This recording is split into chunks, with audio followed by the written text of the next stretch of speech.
Hello everyone welcome to GK IQ OSSC तरफ जो LTR admit card आज तारीख में आसबार था बर्तमान ता तरफ गोटे नोटिस आसी कहुई कि जो आज तारीख में जो आपंकर एलटीआर एडमिट कार्ड आसी था सहीटा को घुंचे 17/3/2025 एवेलेबल करवा कथा कहुई। तो आपण मैंने जो मैंने भी भावुं कि एग्जाम डेट काली घुंची जीव कि आप जमा भी टेंशन नियंतुनी आप सियोर रुहतु कि आपण एग्जाम से 23 मार्च को ही होगा जाऊँगी भी कौन र्यूमर्स आसूसी विश्वास करतुनी देखु आपन को संध्यारे ही दे दिया 17/3/2025 आपन एडमिट कार्ड लिंक आउ से डाउनलोड करेंगे निजर सबकि डिटेल्स लिखाई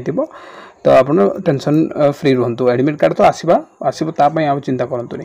है आउ फिक्स यहाँ आउ देखो फुलमुग जो मैंने लगे आम 10टा फुलमुग आम दौचु आपको जदि इंटरेस्टेड मुझे कहीदे 69 रुपीज रोचे गोटे गोटे को आपंकर से 7-8 टंका सेमती पड़ो। तो पूरा आपंकर एग्जाम ओरिएंटेशन जहाँ आप ओएसएससी जमी बनाए एज इट इज सेमती बना बाकी जगह जो आपण मैंने कंप्लेन कर